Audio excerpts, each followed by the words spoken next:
Йоо залуусаа за сайн байцгаана. Надад маш их асуулт ирсэн байгаа. Японд хэрхэн яаж сурах вэ гэдэг талаар. За өнөөдөр тайлбар хий гэж бодлоо. За тэгээд хамгийн ихний арга буюу хамгийн зөв арга бол тэтгэлэг авах байгаа. За тэгээд хоёр дахь арга гэх юм бол өөрийнхөө зардлаар ирэх. За гэсэн ийм хоёр сонголт байна. За тэгээд тэтгэлэг авах буюу тэтгэлэг авах бөгөөд өөрийн зардлаар ирэх гэсэн хоёр аргын сайн тал бөгөөд муу талын танилцуулъя гэж бодлоо. За тэгээд хамгийн энгийнээр авч үзье. Тэгээд энийг болохоор 24 цаг гэж үү. Өдрийн 24 цаг гэж энэ бүхнийг. За тэгээд өдөрт хийх ёстой зүйлүүдээс нь хуваая. За ингээд чиглэл 4-т хуваачи. За тэтгэлэг авдаг хүмүүсийн энэ том зай нь болохоор чөлөөт цаг байдаг. За тэгээд энэ жижигхэн зай нь болохоор ажил. За энэ нь болохоор хичээл.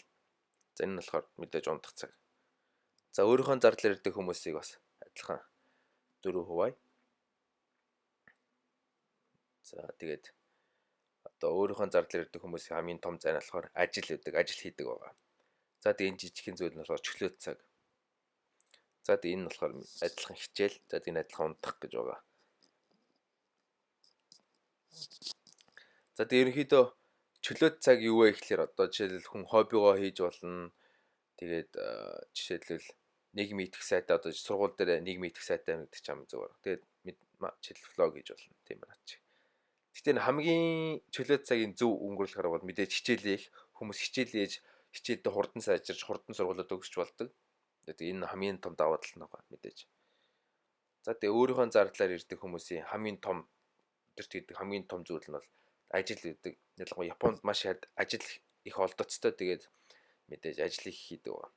За тэгээд ажил их хийснээр хичээлийн цаг багасаж хичээл дээр нь муудах тийм төлөв үүсч болно мэдээж. За тэгээд ерөөхдөө 7 хоногийн 5-аас 6 өдөр ерөөхдөө нэг ийм рутинаар явна гэдэг чинь маш хэцүү зүйл. Одоо жишээлбэл нэг өдөрт баг нэг 8 цаг ажилтдаг хүмүүс байдаг. За тэгээд ажил их хийх юм бол мэдээж стресстэн тэгээд дуртай зүйл хийж чадахгүй. За тэгээд хичээл дээр нь муудах хандлагатай байгаа. За одоо тэтгэлэг авах. За чөлөөт цаг байгаа. За энэ том чөлөөт цаг байна гэдэг чинь мэдээж хичээлээ сайн хийн. Хичээлдээ маш их цагийг зарцуулж болно. Тэгээд ирсэн зорилготой хурдан хүрэх тийм байгаа. За тэгээд тэтгэлэг хэрхэн авах вэ гэдэг талаар ярилцъя гэж бодлоо. За нэгт нь болохоор Монгол улсын тэтгэлэг, тэгээд хоёрт нь Япон улс, тэгээд гуравт нь сургуулиудын тэтгэлгүүд байгаа. За Монгол улсын тэтгэлэг гэдэг нь болохоор штэ Япон Монгол төв дээр маш олон тэтгэлгүүд байдаг. Жишээлбэл Момшо нэтрэ гэл жишээлбэл мянган инженерийн тэтгэлэгч гэж би сая сонсон. Тэгээд өөрөө очиж судалж тэгээд шалгалтууд нь бэлдэж шалгалтын сайн өгвөл тэтгэлгүүд маш их олдоц ихтэй байгаа. За тэгээд Японы тэтгэлэг гин одоо их ихтэй дандаа энд ирсэн хойно авдаг байгаа. Коллеж юм уу их сургуульд орохдоо авдаг тэтгэлгүүд байгаа. Япон улс юм уу? Япон ямар нэгэн компаниудын тэтгэлгүүд байдаг. За тэгээд сургуулийн тэтгэлэг байгаа. Энэ нь болохоор хэлний бэлтгэл юм уу? Мөн коллеж их сургуульд орохдоо авдаг тэтгэлгүүд байгаа.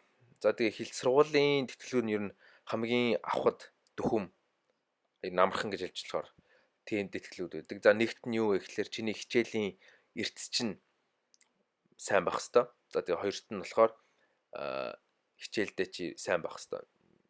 Нэг B нэмэх юм уу? A дүнтэй байх хэвээр. Шалгалтаас авдаг байх хэвээр. За тэгээд